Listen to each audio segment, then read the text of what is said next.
What does a Director of Operational Excellence do in construction? I often get the question, what does a Director of Operational Excellence do? And I'm telling you, there's a fantastic answer that you'll want to learn about in this video.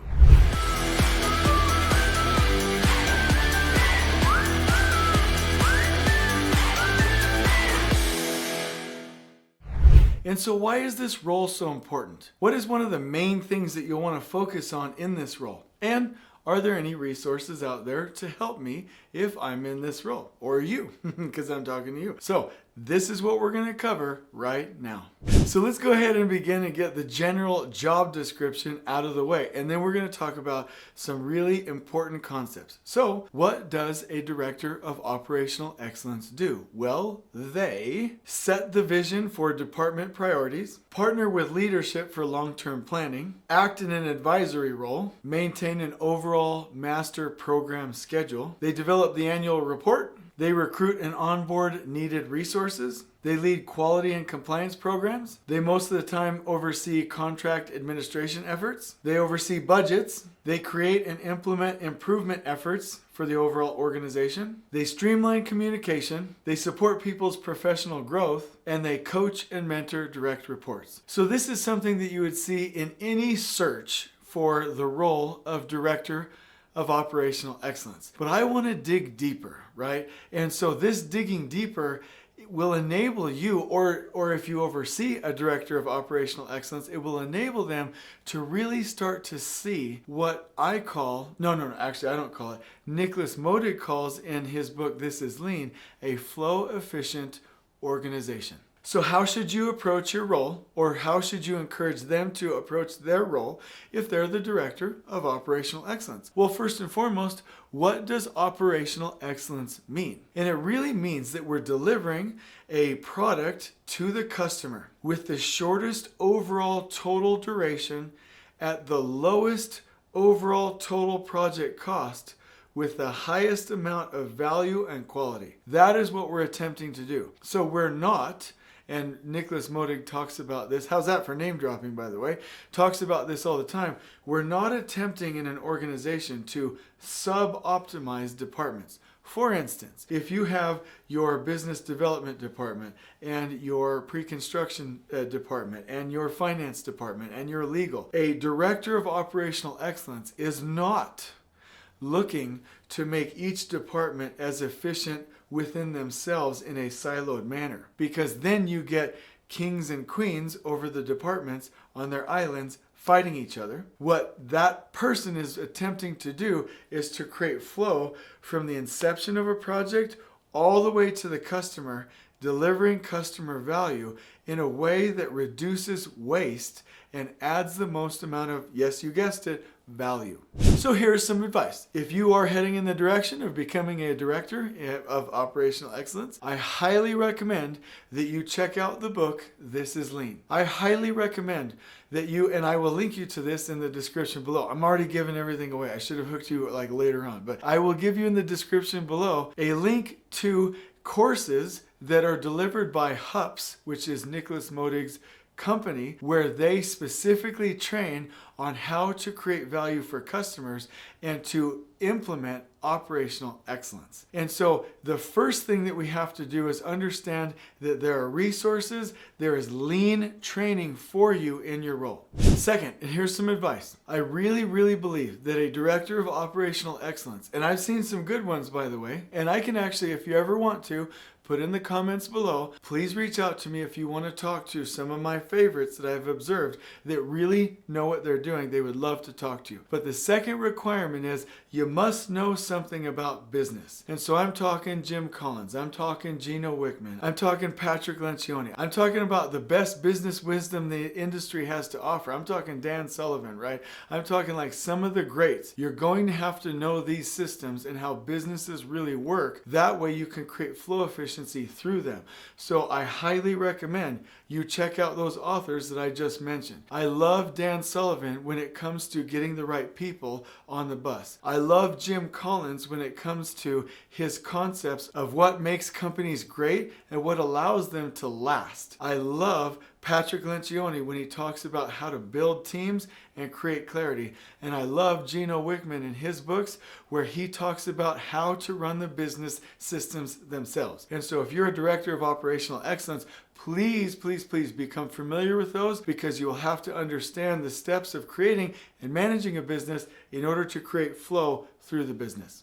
Number 3, understand the product that is being delivered. Now, this is a tricky one. There are some folks in your organization that may not need to know every single aspect of the business in order to run the business. So please don't shame yourself if you don't know everything about it. Please don't shame yourself if you have a hard time having a discussion with the chief engineer. Please don't shame yourself if you're not the most knowledgeable subject matter expert. I'm not asking you to do that. I'm just saying, high level, understand what is the product, and here's the key one, how does it deliver value to the customer?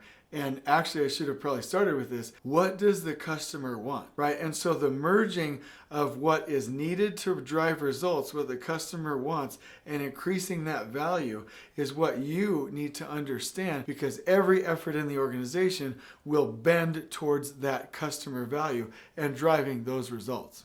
4, understand, and I mean like understand like the people and the organizations in the business, okay? So that means you're gonna connect. You're not just gonna look at them on paper, you're gonna visit these leads, right, in these departments or these areas or on the floor, wherever they are. You're going to know the people and listen to them and ask, hey, what would it take to create trust with you and partner with you, and what do you need? And you'll start to gain a picture because, okay, you know how businesses work, you know what your customer needs. Now you know who in the middle is delivering that, and you know at every point and every level what people are asking for and seeing. And now you're going to start to orchestrate this and pull it all in again so that you can create flow. And so let me talk about flow just briefly. So you must, and when you take these HUPS courses or you read This is Lean, you'll understand the concept of a flow unit, right? In your business, is your flow unit a car that you're making?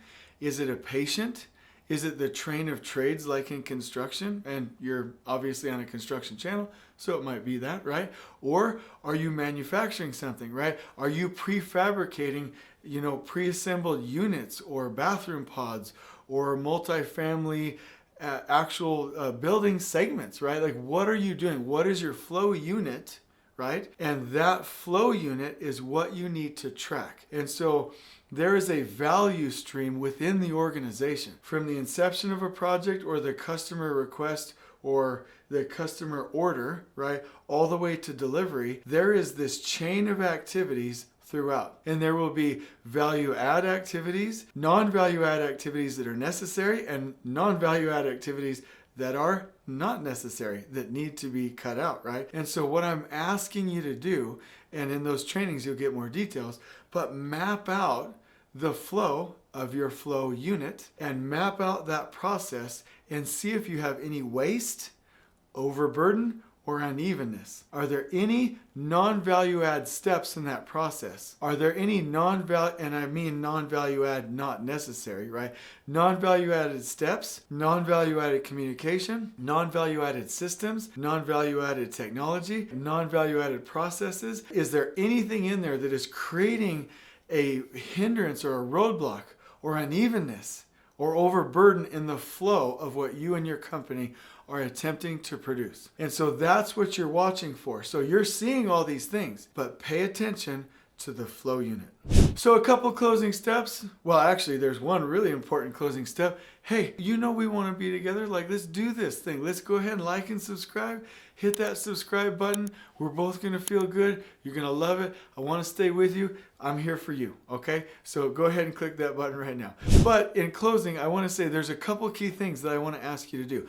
As the Director of Operational Excellence, please coach the leadership team. Get really good at being a coach. There's many courses. If you ever want to know any of them, please reach out to me. I'll reference them for you and send that right away. As soon as you ask, I'll send it right away. Okay? Start to coach and build that team. The steps really are on leadership teams. We build the team, create clarity, communicate that clarity, and reinforce that clarity through human systems, right? So building the team is always first. As the director of operational excellence, you have to know your organization will never be excellent until your leadership team is excellent.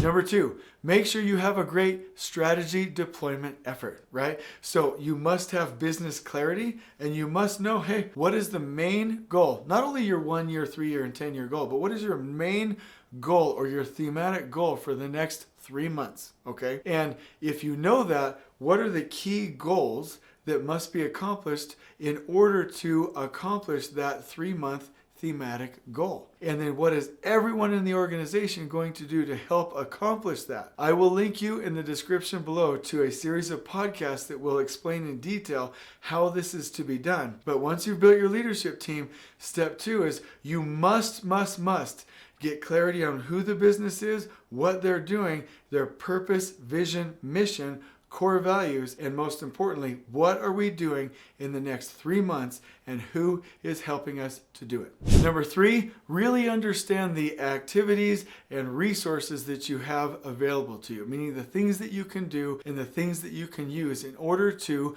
accomplish this flow efficiency within the organization. Because it's your job to broker additional resources and additional help, right? And it's your job to make sure that we're connecting those resources to customer value. So understand what resources, what education, what activities you have available to you. And we're closing out strong here. Number 4, please make sure that you know the channels through which we deliver customer value. I'll give you a for instance. Someone might say, hey, if you're building a building, hey, just deliver the building. Well, actually, no. The way that we deliver that is by having a remarkable interaction, good customer service throughout, great communication with them, showing the neighborhood that we are good neighbors, and making sure that the process that we are using to get there is just as remarkable as the end product, right? So understand, how am I interfacing with the client and what am I doing to elevate that? And lastly, always analyze, and this is the most important concept, always analyze your company's value proposition and ask, are we delivering the value? And you want to over deliver, and you're not just taking care of customers, you are creating raving fans. And everyone in your organization is a link in a chain. And if you have one link in the chain that is broken, you will cease to deliver that value to the client. So that is what I want to leave you with. You, as the Director of Operational Excellence, will make sure that that value chain to the customer is not broken and that value can actually make its way all the way through. That is when you have operations that are excellent enough to take care of your clients.